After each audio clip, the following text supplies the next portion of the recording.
한 여자가 울고 있었습니다. 그 여자는 사막에서 울고 있었습니다. 조금 떨어진 곳에는 어떤 아이가 죽어가고 있었습니다. 여인의 이름은 하갈이었고요. 그 아이의 이름은 이스마엘, 지금 아람 민족의 조상이라고 여겨지는 이스마엘이었습니다. 하갈은 사막 한가운데서 기가 막힌 일을 당하여 울고 있었습니다. 얼마 전에 집에서 쫓겨났고요. 얼마나 되었을까요? 사망에서 방황하다가 먹을 것 다 떨어지고 물이 없어서 아들이 죽어가고 있었습니다. 하갈은 차마 죽어가는 아들을 곁에서 볼 수가 없어서 화살거리 떨어진 만큼 약 100m쯤 떨어지는 거리에서 죽어가는 아들을 보면서 울고 있었습니다. 소리내어 울고 있었습니다. 하면서 울고 있었습니다. 하갈의 이야기는 이렇게 시작이 됩니다. 하갈의 기가 막힌 인생의 이야기는 오늘 우리가 살펴보진 못했지만 창세기 16장과 21장 두 장에 걸쳐 있는데 한없이 약한 한 여자 하갈, 인생이 너무너무 비참하고 안 됐어요. 이 여자의 인생, 그리고 그가 낳은 아들, 죽어가고 있는 이 아들을 살펴보려고 합니다. 사랑의 하나님께서 이 불쌍한 모자를 어떻게 하실까? 말씀을 듣는 가운데에 이 하갈과 그의 아들 이스마엘, 그리고 우리의 삶을 대비하면서 하나님의 말씀으로 위로받고 힘을 얻을 수 있는 귀한 시간 되시기를 주님의 이름으로 축원합니다. 먼저 이 하갈의 인생은요, 16장을 우리가 살펴보진 않았지만 여러분이 16장을 펴셔도 되고 제 얘기를 들으셔도 돼요. 하갈의 국적은 이집트였습니다. 애굽 사람이었어요. 그런데 애굽 사람 하갈이 16장에 보면 아브라함의 아내 사라의 몸종이었다, 이렇게 성경은 말하고 있습니다. 어떻게 대제국의 시민이, 애굽 시민이, 이집트 시민이 떠돌이하는 유목민의 여주인의 몸종이 될 수 있었을까? 거기서부터 이제 궁금해지기 시작합니다. 하갈이 어떤 여자였지? 어떤 여자였길래 대제국의 시민이 유목민의 여주인의 몸종이 될 수 있을까? 그것을 알려면 12장으로 앞으로 넘어가면 알 수 있는데요. 12장에 보면 아브라함과 그의 식솔들이 먹을 것이 없어서 애굽으로 내려갔다가 모진 어려움을 당하게 되는데 그것은 아내가 예쁜 것 때문에 그랬어요. 아내 예쁜 여자와 사는 남자 참 힘듭니다. 저는 압니다. 그런데 이 여자 때문에 너무 힘들어서 기분이. 그런데 이 아내가 애굽에 나가서 모진 일을 당할까봐 아내에게 당신 나의 아내라 그러지 말고 누이 동생이라고 그래라, 이렇게 얘기를 하죠. 그런데 애굽 왕이 그 여자가 너무 예뻤던 거예요. 그래서 이제 왕궁으로 들이고 자기의 첩이 되겠죠. 첩을 삼으려고 이렇게 할 때에 하나님이 개입하셔서 애굽 왕에게 이놈, 이렇게 하죠. 그래서 애굽 왕이 손 들고 이제 아브라함에게 왜 그렇게 했냐 하면서 아브라함에게, 성경 22장에 보면 왕은 아브라함에게 양과 소와 그다음 노비와 암수 나귀와 낙타를 주고 떠나 보냅니다. 자, 제가 읽은 것 중에서 강조한 거 있죠. 노비를 줘요. 애굽 노비를 아브라함에게 주어요. 그때 노비들 가운데 한 여자가 하갈이었을 확률이 거의 100%라고 말할 수 있죠. 그래서 그때 애굽 시민이었던 이 하갈은 유목민의 여주인의 몸종으로 정처 없이 따라다니게 되었습니다. 아무튼 그날부터 하갈은 원치 않는 삶을 살게 되었죠. 한 번도 가보지 못한 길을 따라가면서 노비의 삶을, 몸종의 삶을 살아가게 되었습니다. 원하던 삶이 아니었어요. 지난주에도 이 첩에 대한 얘기를 잠깐 거론을 했잖아요. 그때 어떤 분이 굉장히 은혜를 받았다고 설교에. 그래서 저는 설교를 잘했나? 이렇게 생각했어요. 어떤 구절이 은혜를 받았지? 역시 성경은 깊이 정확하게 가르쳐야 돼 하고 좋아했는데 어떤 구절이었냐면 설교 말씀에 이런 말씀이 있었죠. 세상에 첩되고 싶은 사람이 누가 있겠습니까? 그게 은혜가 받았대요. 그 맞죠, 그렇죠? 세상에 첩으로 살고 싶은 사람이 누가 있겠어요? 누가 있겠습니까? 누가 노비로 살고 싶겠어요? 그런데 어떻게 인생은 이렇게 자기가 원하는 대로 안 됩니다. 내가 계획된 대로 진행되는 것이 인생이 아니죠. 그래서 이 여자도 하갈도 애굽의 시민으로 태어났지만 여차여차해서 어찌됐든지 아무튼 유목민의 여주인의 몸종이 되어서 지금 다니고 있는 겁니다. 그래도 하갈은 소망이 있었어요. 왜냐하면 가만히 보았더니 이 주인이 하나님이라고 하는 신을 믿는데 그래도 제법 정직하고 하나님의 말이라면 꿈뻑 없는 거예요. 꿈뻑 넘어가는 거예요. 그래서 노빈한테도 잘해주고 주위 사람들하고도 잘 지내고 소망이 있었죠. 주인이 그래도 괜찮으니까 지낼만 한 거예요. 그래서 하갈은 힘들었지만 그리고 슬펐지만 고향을 떠났지만 부모님을 못 보지만 그래도 견딜 수 있었어요. 그렇게 하루하루를 지내고 있었습니다. 상식적이고 친절한 주인과 사는 것이 나쁘지 않았기 때문에 그랬습니다. 그리고 또 하갈에겐 꿈이 있었죠. 그 꿈은 어느 날 성실하고 책임감 있는 남자를 만나서 가정을 이루고 그리고 아들, 딸 낳아서 그냥 행복하게 살고 싶은 소망이 있었습니다. 그건 자그마한 소망이죠. 소박한 소망이었습니다. 그렇게 하루하루를 살고 있었어요, 하갈이. 그런데 어느 날 전혀 예상치 못한 방향으로 그의 인생이 움직여지는 결정적인 일이 벌어지게 되는데 그날 어느 날 여주인 사라가 하갈을 부릅니다. 하갈아 부르죠. 더 여성스럽게. 하갈아, 너 내 대신 아이를 좀 가져줄 수 없겠니? 도대체 무슨 말인가? 주인 아브라함을 통해 아이를 낳으라는 겁니다. 씨바지가 되어달라는 거죠. 내가 원했던 삶은 이게 아니었는데, 나 이런 삶은 기대한 것도 아니었, 기대조차 하지 않았는데 하면서 점점 인생이 내가 원하지 않은 방향대로 움직이고 있는 거죠. 뭐 이런 거죠, 여러분. 내가 이러려고 대학 나왔나? 맨날 이렇게 이것만 하려고 내가 대학 나왔나? 이런 거죠. 내가 이러려고 시집 왔나? 이거죠. 내가 이러려고 지금까지 그 많은 고생을 참았나? 이겁니다. 내가 원하는 곳은 이게 아니었는데. 1부에 마친 후에 여러분들과 상담하다가 너무 목이 아프고 피곤했어요. 그래서 또 멋지게 음악 틀어놓고 커피 한 잔 마시려고 커피를 멋지게 끓였다가 그 커피 뚜껑을 닫는 순간 다 엎질러 버렸어요. 그래가지고 그냥 수건으로 닦으면서 내가 이러려고 그런 게 아니었는데 이런 생각했어요. 여러분 우리의 인생도 그렇잖아요. 여러분 우리가 기대하지 않은 대로 움직여지는 경우들이 있지요. 그때 하갈은 아마 하늘을 보며 원망을 했을 것입니다. 어쩌다 내 삶이 이렇게 됐지? 내 삶은 과연 어디로 흘러가게 될 것인가? 또 하나 걱정은 그래 주인의 아이를 낳아주는 건 좋다. 그런데 주인의 바람대로 아들을 낳을 수 없으면 어떡하지? 아니 임신은 됐는데 아들이 아니고 딸이면 어떡하지? 그러면 내 인생은 정말 이제 어떻게 되는 거지? 하고 얼마나 불안했겠습니까?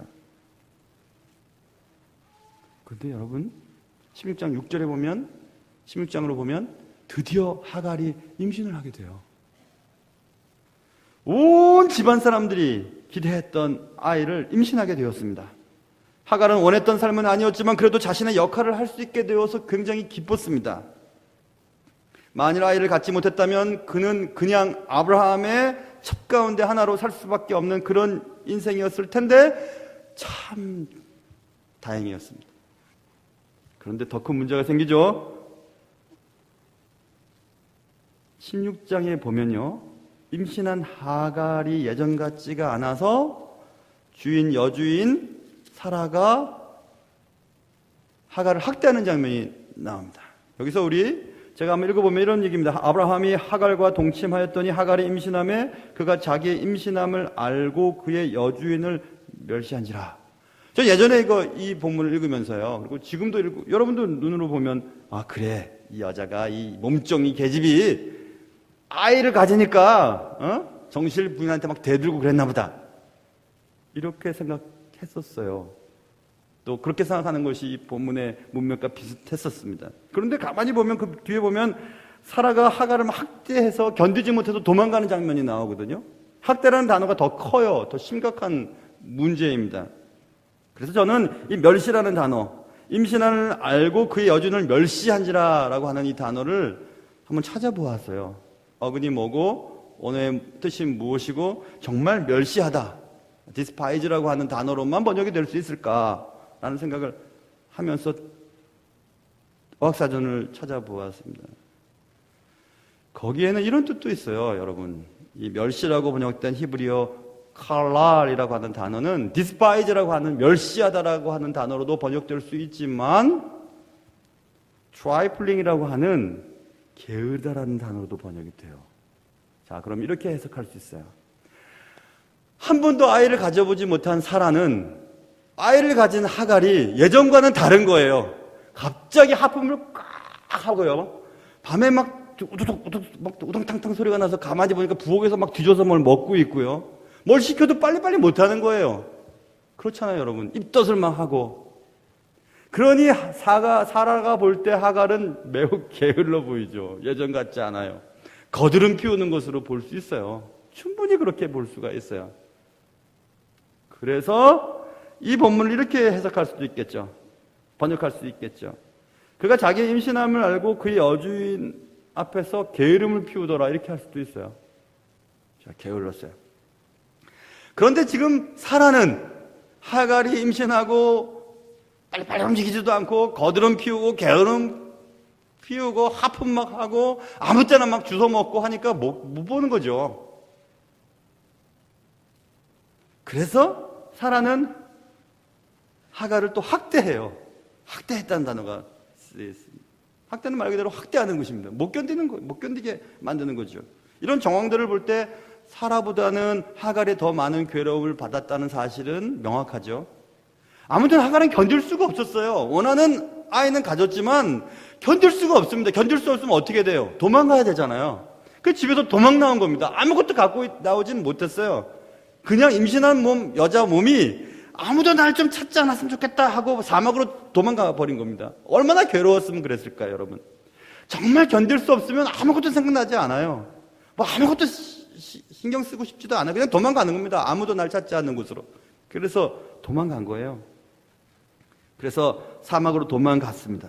임신은 했지만 그의 삶은 전보다 훨씬 더 나빠졌죠.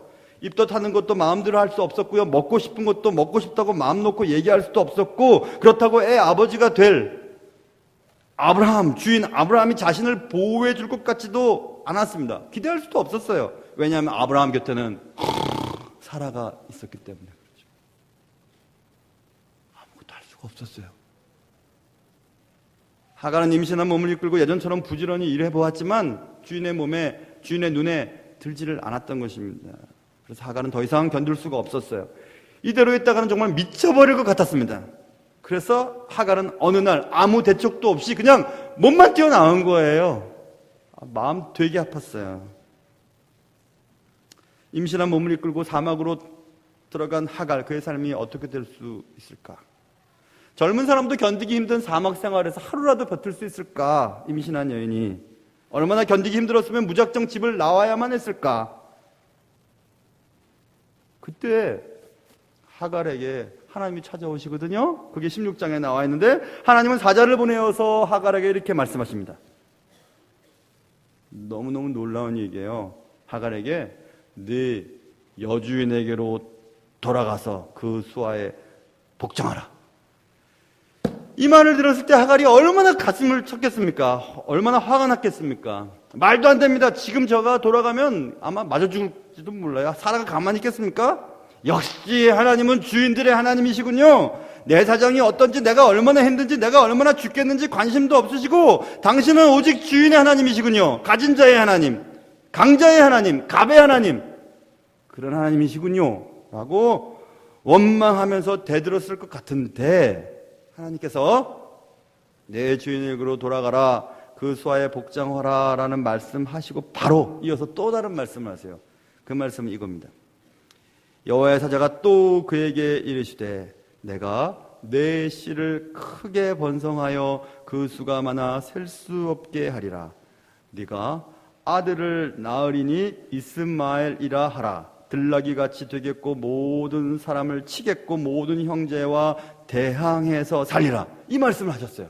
자, 돌아가라, 네 주인의 수하에 복종하라까지 말씀하신 거 아니고 그 다음에 아들 낳을 거야. 아들 낳을 거고 그 아들은 번성해서 민족의 조상이 될 거고 그 아들은 누가 붙으면 다 이겨내는 그런 멋진 사람이 될 거야. 이렇게 약속해 주신 거예요. 하갈은 여기까지 말씀을 듣고 생각했습니다. 그래, 내가 아무리 괴롭고 내가 아무리 힘들어도, 내가 아무리 내 인생이 비참하고 너무너무 괴로워도 내 몸 안에서 꿈틀거리고 있는 이 아이를 위해서라도 견뎌야지. 그래, 견뎌낼 거야, 참아낼 거야 하고 하갈은 생각을 고쳐먹고 뛰쳐나왔던 집으로 돌아가게 됩니다. 돌아가서 어떤 일을 당했는지는 성경의 기록이 없으나 분명히 어떤 식으로든 대가를 치러야 했을 것이라는 사실을 우리는 충분히 추측해 볼 수 있습니다. 하갈은 얼마나 눈물이 났을까요? 하갈은 얼마나 억울하고 괴로웠을 거야. 누가 씨바지 된다 그랬어요? 나 그냥 소박하게 그냥 젊은 총각 하나 결혼하고 평범하게 살고 싶었을 뿐이에요. 내가 원했던 삶이 아니잖아요. 하고 얼마나 원망했을까요? 이건 정말 내가 원한 삶이 아니었습니다. 그렇지만 견뎌야 했어요. 왜냐하면 내 배 안에서 꿈틀거리는 이 아들 때문에 견뎌야 했습니다. 건강한 아이를 낳으려면 먹고 싶지 않았지만 먹어야 했고요.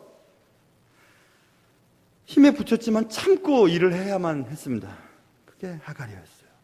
우리도 모두 마찬가지죠. 내가 지금 비록 고생은 하지만 앞으로 나의 삶이 분명 나아질 것이라고 하는 소망이 있으면 견뎌낼 수 있죠.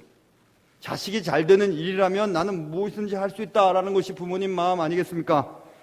그래서 결국 하갈은 16장 15절 보면 아들을 낳아요. 저렇게 울면서 낳았습니다. 야, 그래서 이제 하갈은 너무너무 기분이 좋았던 거예요. 야, 드디어 이제 고생이 끝났구나. 애굽에서 고향 떠나와서 살면서, 몸종으로 살면서, 그리고 원치 않는 첩이 되고 씨바지 되어서, 그렇지만 아들 낳았으니 이제 살겠구나 라고 생각하면서 살았어요. 그런데 또 하갈의 능력 밖의 일이 벌어지기 시작합니다. 그것은 놀랍게도 주인 사라의 임신 소식이었어요.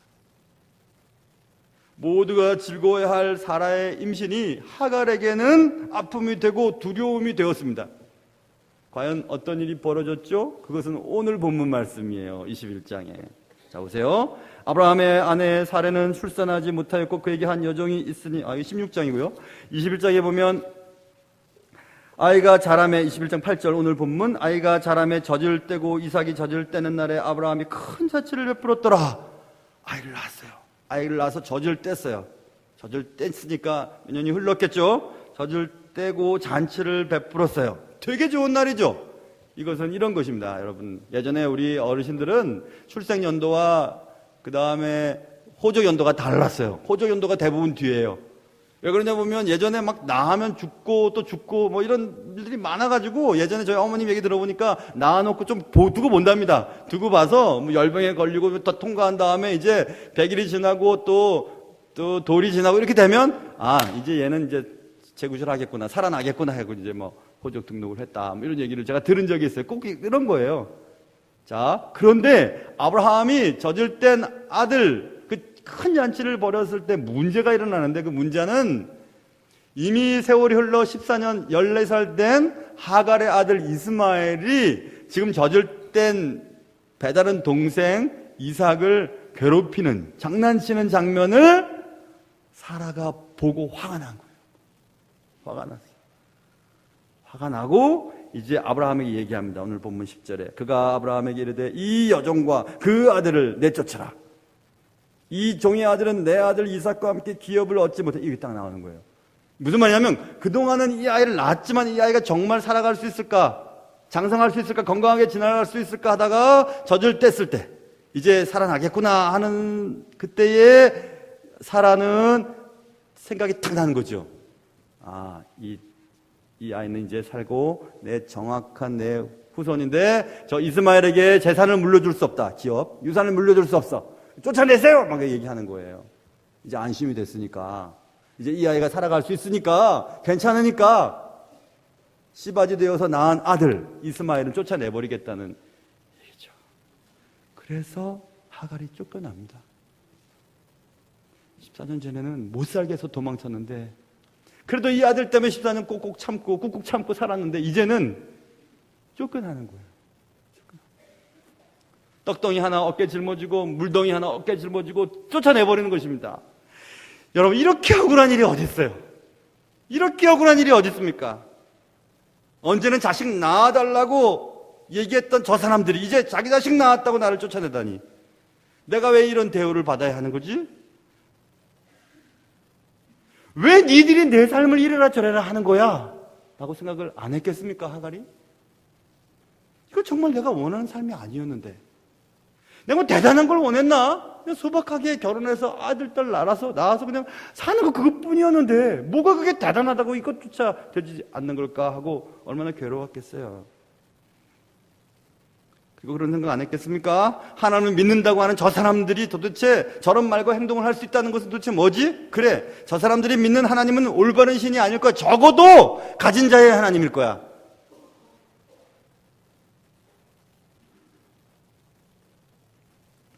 그건 그렇다 치고 14년 동안 이 아이 하나 때문에 살았는데, 이 아이 때문에 하나 살았는데 이 아이와 함께 쫓겨나는 것입니다.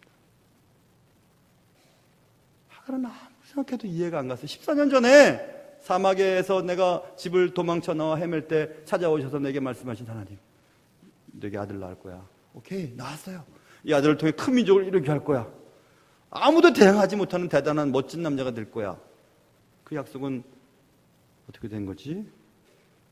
하갈은 자신의 삶이 갑자기 뒤죽박죽 되어버린 것 같았습니다. 아들 때문에 견디어왔던 지난 14년에 그 세월이 갑자기 헛된 시간처럼 느껴졌습니다. 결국 하갈은 쫓겨났고, 음식 떨어지고 물이 없어서 아들이 죽어가고, 그 아들 죽어가는 건 못 보고 있어서 관목나무, 사람 키보다도 작아요. 한 나무, 그 그늘이라고 하면 얼굴 정도 그늘 가릴 수 있어요. 거기에 아이 눕혀놓고, 아이 죽어가는 거 차마 못 봐서 100m쯤 떨어진 곳에서 죽어가는 아이 쳐다보면서 막 울고 있는 겁니다. 내 인생이 왜 이렇게 됐나?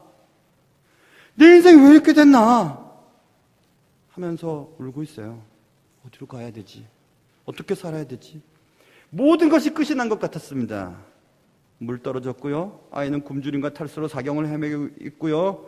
겨우 아들을 멀리서 지켜볼 수밖에 없는 무력한 자식이 자신의 모습을 보면서 하갈이 얼마나 괴로웠을까. 오늘 16절 보면 이르되 아이가 죽는 것을 참아보지 못하겠다고 하고 화살 한바탕 거리 떨어져 마주 앉아 바라보며 소리내요. 니네들이 뭔데 내 인생 이렇게 만들었어 하면서 막 소리를 내어 우는 겁니다. 내가 이렇게 살겠다 그랬어 하고 소리내면서 우는 거죠. 누가 니네들이 뭔데 내 인생을 이렇게 마음대로 해 하고 우는 거죠. 하면서 막 고함을 지르고 막 악다거니를 했을 것 같아요. 얼마나 서러웠겠어요. 얼마나 서러웠겠어요. 지난 몇십 년의 시간들이 흘러가면서 얼마나 참았어요. 저 녀석 하나 때문에 참았는데, 저것 잘 되는 거 보려고 참았는데, 그래도 먹을 것 있으니까 저것 때문에 참았는데 다 사라져버려요.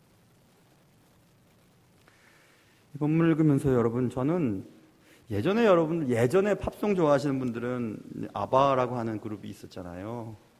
아바, 스웨덴 혼성 그룹이었죠. 네 사람.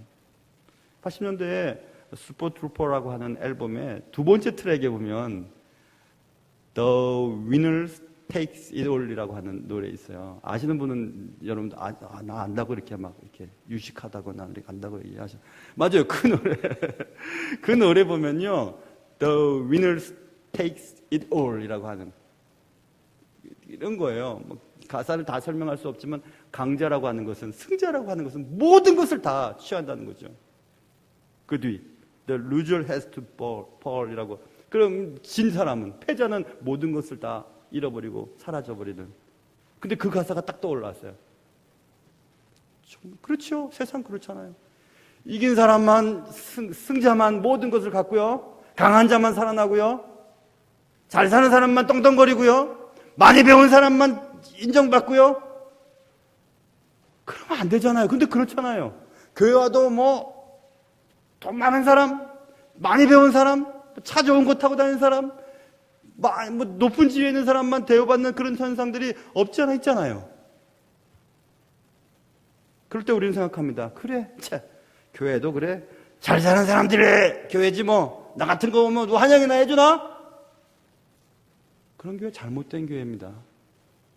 대단히 잘못됐죠. 근데 세상 그렇잖아요. The winners take it all. 맞아요. 승자들은 모든 것을 다 가져요. 도대체 하갈에게 무슨 상황이 있습니까? 노비로 산 세월, 주인의 학대를 참을 수 없어서 만삭의 몸을 이끌고 도망쳤던 순간, 14년 동안 하루도 마음 편히 지낼 수 없었던 시간들, 그리고 지금 죽어가는 저 아들을 지켜볼 수밖에 없어. 차마 가까이 볼 수는 없어서 멀리 떨어져서 그냥 앉아서 울고 있는 하갈. 이 사막에서 나를 도와줄 사람은 누가 있을까? 승자들이 모든 것을 갖는 세상에 하갈은 아무것도 가질 수 없는 약자일 뿐이었습니다. 노예가 되어 천한 생활을 할 수밖에 없었던 삶은 그가 원했던 삶이 아니었어요. 임신으로 오히려 주인의 미움을 받게 된 것도 그가 원했던 삶은 아니었죠. 하갈은 그냥 다른 여인들처럼 평범한 남자 만나서 결혼하고 아이 기르고 싶었습니다. 하갈이 바랬던 삶은 단지 그 정도였습니다. 그런데 그 정도도 하나님은 내게 허락하시지 않는 건가? 그의 삶은 심하게 굴곡져 버렸죠. 타인에 의해 이리 찢기고 저리 찢긴 삶을 살아가야만 했습니다. 하갈은 지금 모든 것이 어둡고 모든 것이 무너져 내리고 있었습니다. 이제 모든 게 끝났구나. 근데 그때 어디선가 목소리가 들렸죠. 본문에 나오는데 그 목소리를 가만히 들어봤는데 그 목소리 어디선가 들어본 듯한 소리였어요. 그 목소리는 14년 전 내가 도대체 살 수 없어서, 도대체 견딜 수 없어서 집을 도망쳐 나와 사막에서 헤맬 때 듣던 소리였어요. 그 소리가 이렇게 들리기 시작합니다. 하갈아, 무슨 일이냐? 이 말은 이런 말이에요. 하갈아, 무슨 일 있니? 얘기야. 무슨 일 있었니? 하나님 모르셔서 그러실까요? 하나님 지금 하갈의 힘든 것 모르셔서 그렇게 말씀하셨을까요? 그리고 말씀하세요. 두려워하지 마라. 17절과 18절입니다. 하나님이 저기 있는 아이의 소리를 들으셨다. 하나님이 지금 찾아오신 거예요. 하갈 옆에 계시고 저기 네가 보고 있는 저 아이 우는 소리 내가 듣고 있었어. 아이를 일으켜 붙들어라. 큰 민족을 이루게 하리라.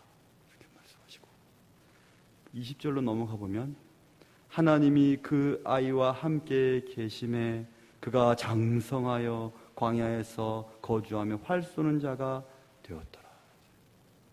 하나님이 그 아이와 함께 하셨대요. 진짜 매력적인 구절 아닙니까? 진짜 매력적인 구절이죠. 누가 도대체 내 인생을 이렇게 만들었어? 그 사망에서 하나밖에 없는 아들, 내가 살아갈 유일한 소망인 저 아들 죽어가는 거 참아볼 수 없어서 앉아서 울고 있는 그 여인에게 하갈아, 무슨 일 있었니? 이렇게 말씀. 진짜 매력적이죠. 하갈의 이런 얘기가 성경에 기록되어 있는 것만으로도 저는 성경에 대한 경외심을 갖게 돼요. 천한 외국 여인 몸종 첩시바지, 그리고 그냥 결국 버림받았던 이 여인의 이야기가 성경에 기록되어 있는 이유는 오직 한 가지뿐이죠. 하나님은 약자 중에 약자를 사랑하신다는 사실을 알려주고 싶어 하시는 거죠. 사람이 볼 때 별 볼 일 없고 천해 보이고 존재의 이유가 없는 사람 곁에 계시는 하나님, 그분이 하나님이세요. 하나님 말씀하셨거든요. 상한 갈대를 꺾지 아니하시고 꺼져가는 등불을 끄지 않으시겠다고 말씀하셨어요. 너 좋은 결과를 못 얻어? 나가! 이렇게 안 하셔요. 아무짝에 쓸모없어. 은퇴했지. 아무 쓸모없어. 그만 있어. 이렇게 안 하세요. 그렇게 안 하세요, 하나님. 제일 힘들 때, 아무도 날 인정해 주지 않을 때, 사람들이 내 마음대로, 자기들 마음대로 나를 좌지우지 해서 너무 괴로울 때, 아무도 거들떠보지 않는 인생에게 찾아가시는 분이 하나님이세요. 비참하고 천한 인생에 찾아오셔서 무슨 일이니? 이렇게 말씀하세요. 물어봐 주시는 하나님이세요. 무슨 일이냐? 하가라, 무슨 일이냐? 무슨 일 있니? 이렇게 물어보세요. 비록 내 인생이 내가 원하지 않았던 방향으로 움직이고 나를 함부로 대하는 사람들 때문에 내 마음이 다치고 도움을 청할 수 있는 사람이 내 곁에 아무도 없어도 여러분과 제 곁에 하나님 계시잖아요. 하나님 계시잖아요. 우리 인생에 찾아와 주시는 하나님, 함께 하시는 하나님. 얘야, 무슨 일이냐? 라고 물어봐 주시는 하나님. 그 하나님이 여러분의 하나님이 되셔야 해요. 사람과 우리를 행복하게 만들어주는 것들은 사라지고요. 나 좋다고 하는 사람들도 내 마음 아프게 할 수 있고요. 내 마음 다치게 할 수 있죠. 그럴 때 주님의 음성을 들으시기를 바라요. 주님이 하가라, 무슨 일이냐? 무슨 일 있니? 무슨 일이 있었니? 라고 물으시는 그 하나님. 그 하나님이 여러분의 하나님이 될 때 여러분 주위에 아무도 보이지 않고 여러분의 손에 잡힌 것이 아무것도 없고 여러분이 원치 않는 방향대로 여러분의 삶이 움직여진다 할지라도 여러분은 살아갈 수 있어요. 이겨낼 수 있습니다. 그게 하나님 믿는 사람들이 해야 할 일이죠. 모쪼록 이런 좋으신 하나님, 강자만의 하나님, 가진 자만의 하나님, 갑의 하나님이 아니시고 약자 중에 약자이시고 거들떠보지 않는 인생에 찾아오셔서 물어봐 주시는 그 하나님이 여러분의 하나님이 되시기를 주님의 이름으로 축원합니다. 기도하겠습니다. 하나님 아버지, 내 인생이 내가 원하지 않는 방향으로 저만큼 가서 더 이상은 돌이킬 수가 없다고 느껴질 때 나를 함부로 대하는 사람들이 말로 행동으로 내 마음을 다치게 하고 누가 좀 도와주세요라고 도움을 청했을 때 아무도 거들떠보지 않을 그때도, 바로 그때도 무슨 일 있니? 하고 물어봐 주시는 하나님, 무슨 일 있었니? 라고 물어봐 주시는 하나님, 함께 하셔서 나와 영원토록 함께 하시는 임마누엘이신 하나님이 나의 하나님인 것을 믿고 살게 도와주시옵소서. 그런 은혜를 우리에게 주시기를 원하오며 예수님의 이름으로 기도합니다.